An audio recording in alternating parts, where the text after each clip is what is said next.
대통령이 궁정동에 도착할 시각이 다가오자 김재규와 김계원은 만찬장인 나동으로 향했다.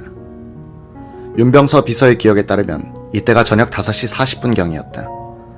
김재규는 본관을 나서면서 따라 나오는 수행비서관 박흥주 대령에게 귀옛말로 이 차장부가 오늘 손님을 모시고 올 텐데 저녁 7시까지 내가 나오지 못하면 손님들끼리 먼저 식사를 하도록 하게 라고 당부했다. 아담한 2층 양옥 건물 나동 앞에는 정원이 있고 화강암을 깎아서 만든 경계석이 화단과 마당을 가르고 있었다. 여기에 걸터앉은 김재규 정보부장과 김계원 비서실장은 계속해서 차지철을 도마 위에 올려놓고 있었다. 사회 공기가 얼마나 험악한지 실장님도 모르실 것입니다.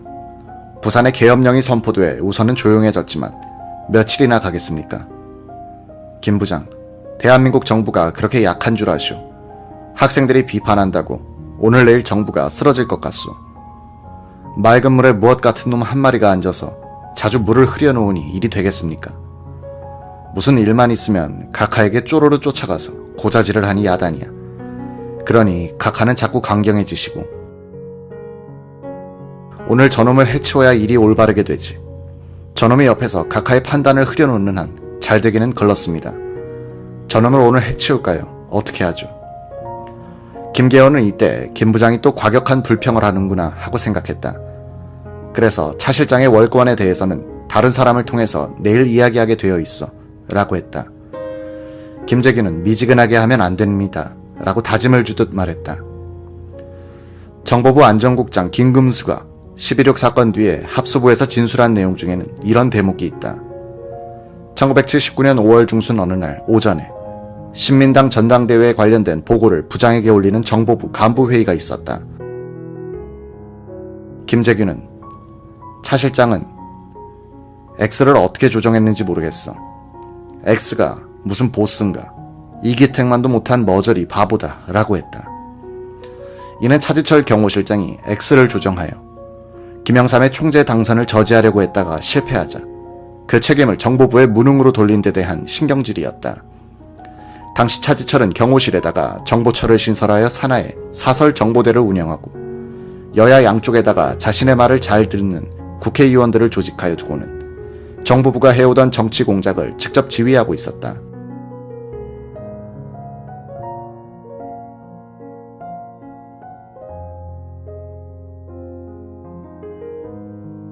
정치 공작의 설계를 경호실장이 하고 정보부는 그 심부름을 하는 형편이었다.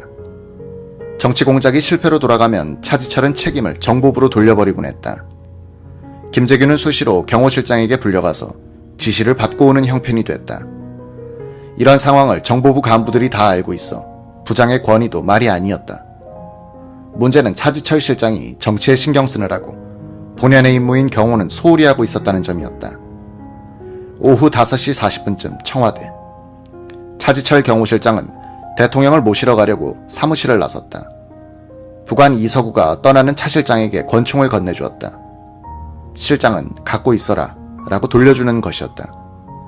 이서구 부관은 권총을 받아 도시락 상자같이 생긴 권총집에다가 넣었다. 이서구는 그 전에도 차 실장이 궁정동으로 대통령을 수행하러 나설 때는 권총을 건넸으나 매번 차지철은 되돌려주기만 하는 것이었다. 오기가 생긴 이 부관은 그래도 대통령을 모시는 자리인데 경호실장이 권총을 안 차고 간다는 것은 말이 안 된다고 생각해요. 계속해서 권총을 권했다. 차 실장이 권총을 차고 가지 않게 된 것은 서너 달 이전부터였다. 이서구는 차 실장이 대통령으로부터 무슨 말을 들었기 때문이라고 추측했다. 오후 5시 50분쯤 차지철은 부속실로 올라왔다. 대통령 부속실 이광형 부관은 그때 비로소 저녁 약속이 있음을 알게 됐다. 대통령은 집무실을 나서면서 약간 계면적인 표정을 지으면서 말했다. 이군, 나 경호실장하고 저녁 먹고 올 테니까 서재문 잠그고. 그런데 인터폰 하니까 그네 없던데. 그네 어딨나? 그때 박근혜는 응접실에서 손님을 만나고 있었다. 대통령은 그녀의 방으로 인터폰을 건 모양이었다. 그네 보고 먼저 밥 먹으라고 이야기하게. 예, 알겠습니다. 그리고 내가 보던 것들은 위에 올려놓고. 예.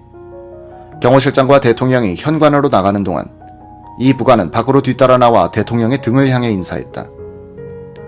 안녕히 다녀오십시오. 본관 앞에는 비공식 행사 때 쓰는 크라운 슈퍼살롱이 시동을 건 채 대기하고 있었다. 본관 당직 책임자 함수용 경호과장이 승용차의 문을 열고 있다가 대통령을 배웅했다. 차 실장은 대통령 옆자리에 탔다. 정인영 경호처장은 자신의 지정석이나 다름없는 운전사 옆자리에 앉았다. 정인영 처장은 지도를 항상 준비하고 있다가 뒷좌석에 앉은 대통령이 저 공장은 뭐야 하고 물을 때마다 즉답을 해야 했다. 요사이 그는 시력이 나빠져 안경을 써야 할 입장이었으나 대통령 앞에서 불경스럽게 보릴까봐 그러지도 못하고 있었다. 정 처장은 사석에서는 이제 나도 그만둘 때가 된 것 같아 라고 말하기도 했다. 안재송 부처장, 박상범 경호국계장, 김용섭 경호관은 뒤차에 탔다. 오후 6시 5분 대통령을 태운 슈퍼살롱이 궁정동 나동에 도착했다. 이 슈퍼살롱은 대통령이 사적인 행차를 할 때 쓰는 차였고 운전사도 공용차 운전사 이타관이 아닌 김용태였다. 남효주 사무관이 기다리고 있다가 오른쪽 뒷문을 열었다. 대통령이 내리자 왼쪽 문으로 차 실장이 내렸다.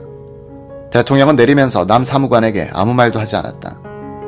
남효주는 오늘은 각하께서 별로 기분이 좋으신 편이 아니구나 라고 생각했다. 오랫동안 대통령을 모셔본 남 사무관은 대통령의 표정만 보면 그날 기분을 대충 알 수 있었다. 기분이 좋은 날에는 꼭 별일 없나 라는 말을 하면서 웃음을 보였다. 남 사무관이 대통령 일행을 만찬장인 안방으로 안내했다. 그가 주방으로 돌아오니 정인영, 안재송, 김용태 세 사람이 주방 한가운데 있는 식탁에 둘러앉아서 맥주를 마시고 있었다.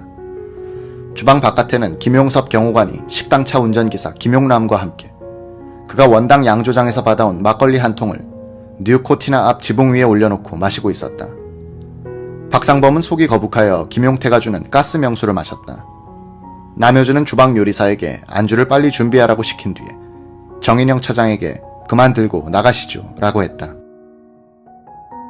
당시 경호 관례에 따르면 청와대 경호원들은 정보부가 관할하는 궁정동 시설에 도착한 뒤에는 대통령 경호를 정보부에 넘기게 되어 있었다. 그래서 궁정동에 도착한 청와대 경호원들은 한숨을 돌리고 식사를 하곤 했다. 이곳 궁정동을 관리하는 정보부 직원들하고는 워낙 얼굴이 있고 친구 사이인 경우도 있어 일단 긴장을 푸는 것이었다. 김계원은 만찬장인 안방에 들어가자 안쪽으로 마주보고 앉게 된 대통령에게 각하, 오늘 행사에 다녀오시느라 피곤하실 텐데 괜찮습니까? 라고 했다. 대통령은 괜찮아요. 그 큰 공사를 잘 했던데 라고 말했다. 박정희는 삽교천을 다녀온 감상을 설명하면서 KBS에서는 중공식을 방영하지 않나 라고 했다. 차 실장이 시간이 되면 틀겠습니다 라고 보고했다.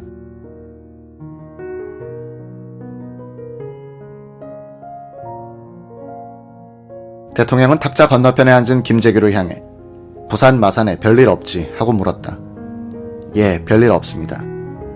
시바스 리가를 얼음이 든 물컵에 타서 젓고 있던 김 부장이 대답했다. 부산 사태는 신민당이 개입해서 하는 일인데 괜히들 놀래가지고 야단들이야. 신민당 의원이 나한테 와서 말한 게 있어. 오늘 삽교천에 가봤지만 국민 대다수는 다 열심히 일하는데 부산 데모만 하더라도 그렇지. 식당 뽀이, 똘마니들이 많았잖아. 그놈들이 어떻게 선별술이란 말을 알겠어.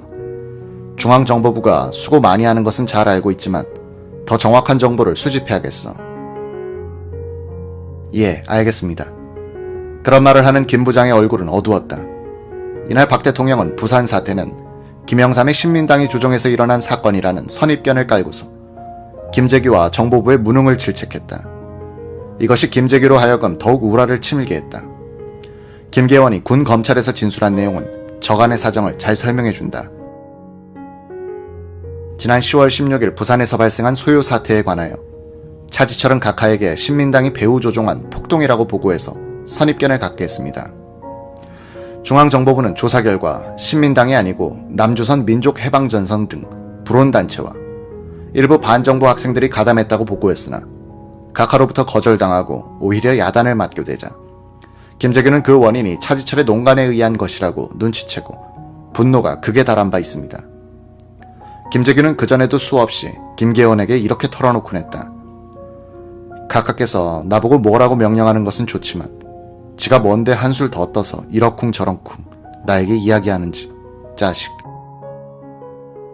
대통령은 김재규 부장에게 다시 한번 퉁명스럽게 물었다. 신민당 공작 어떻게 됐어? 다 틀렸습니다. 당직에서 사표 내겠다고 한 친구들이 모두 강경으로 돌아서 버렸습니다. 암만 해도 당분간은 정운갑 대행체제에 출범이 어렵겠습니다. 이때 차지철 실장이 나섰다. 그까짓 새끼들, 까불면 신민당이고 학생이고 탱크로 싹 깔아뭉개버리겠습니다. 김재규는 야, 이 친구 또 이런 자리에서 꼭 마찬가지로구나 하고 생각했다. 대통령이 못마땅한 말투로 얘기를 계속했다. 설사 일괄 반려하는 일이 있더라도 그때까지는 아무 말도 하지 않아야 하는데 이 친구들 괜히 놀라서 야단들이야. 참 답답하단 말이야. 차지철이 이 말을 받아 카카 정말 그렇습니다 라고 부추기듯 말했다. 대통령은 국회의장이 무슨 잘못이 있어 라고 중얼거렸다. 차 실장은 대기실의 두 여자 때문에 안방과 바깥을 들락날락했다. 신재순과 심수봉이 공정동 안방 옆 대기실에 도착한 것은 6시 15분쯤. 의전과장 박선호가 나갔다 오더니 서약서를 내놨다. 오늘 듣고 본 것을 바깥에 나가서 발설하면 처벌을 받는다는 상투적인 내용으로 인쇄된 문안에 사인만 하는 것이었다. 이어서 정인영과 안재송 두 사람이 몇 가지 질문을 하고 차 실장이 오더니 또 몇 가지를 물었다. 그 다음 박선호가 신양에게 단독으로 각하를 모시는 방법을 가르쳐 주었다. 신양은 어제 본 박 과장과 너무 달라진 오늘의 박 과장을 대하고 흠칫했다. 얼굴에는 냉기가 흐르고 있었다. 심수봉은 대기실에서 기다리면서 안재송 부처장과 인사를 나눴다. 사격이 취미였던 심양은 태릉 사격장에서 안재송을 만난 적이 있었다. 6시 30분쯤 차 실장이 안방에서 나오더니 남효주 사무관에게 지금 여자 손님이 두 분 있는데 현관 앞에서 대기시키고 내가 들여보내라고 할 때 들여보내라 라고 하고는 다시 들어갔다. 식당 관리자 겸 안방 전담 웨이터 남효주는 박선호를 찾아 경호관 대기실로 가봤다. 박선호가 정인영, 안재송 그리고 두 여자와 함께 앉아 있었다. 남씨는 차 실장의 전달 사항을 박선호에게 말해주었다. 박 과장은 두 여자를 내보내주었다. 남 사무관이 이들을 안방 입구 쪽에 있는 부속실로 안내하여 기다리도록 했다. 잠시 후 경호실장이 안방에서 나오더니 두 여자를 데리고 들어갔다. 두 여자는 실내화로 갈아 신고 핸드백과 기타를 대기실에 놓아둔 채 살며시 들어왔다. 심수봉은 대기실에서 정보부장과 경호실장이 언성을 높여 다투는 소리를 들었기 때문에 긴장했다. 처음 와본 신양의 눈에 들어온 방은 한 6평이 되는 온돌방이었다. 한가운데 직사각형의 식탁이 놓여 있었고 뒤쪽으로는 십장생이 그려진 병풍이 펼쳐져 있었다. 그 옆으로 작은 진열장. 두 여자가 들어왔는데도 네 사람은 이야기를 계속하고 있었다. 그들은 사람이 들어오는 것을 알아차리지 못한 것 같았다. 심수봉은 대통령의 왼쪽, 신재수는 그 오른쪽에 앉았다. 신양은 김재규와 마주보는 자리에 앉았기 때문에 이날 가장 정확한 목격자가 될 수 있었다. 신양은 네 사람의 이야기가 너무 심각하게 진행되자 긴장을 풀려고 식탁 위에 놓인 안주를 세어보았다.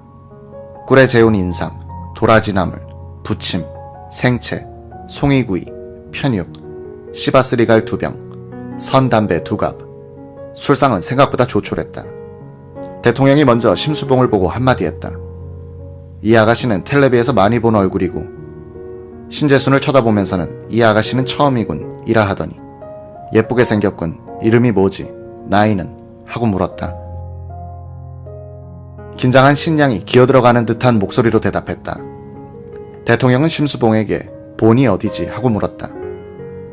청송심씨인데 고향은 충청도라고 하자 대통령은 충청도 놈 하고 웃더니 작고한 충무처 장관과 같군이라고 했다. 심의환 장관을 가리키는 말이었다. 대통령은 전날 심 장관의 부인에게 위로 편지를 써 집무실 금고에 넣어놓고 있었다. 11.6 사건 후 대통령의 집무실을 정리할 때 발견된 이 서신에서 박정희는 다음과 같이 쓰고 있었다. 인생은 원래 무상한 것이고 회자 정리라고 했으니 한 번 왔다가 한 번 가는 것은 정한 이치인 줄 알면서도 너무나도 호련히 떠나시니 애석하고 허전함을 금할 길이 없습니다. 고인이 나에게 마지막으로 남기고 가신 편지 사연을 한 줄 한 줄 읽으면서 고인도 이 편지가 대통령에게 보내는 마지막 서신이라는 것을 영감적으로 느끼면서 썼으리라는 흔적이 구절구절 나타나 있는 것을 보고 읽으면서 단장의 슬픔과 감회를 금할 수가 없었습니다.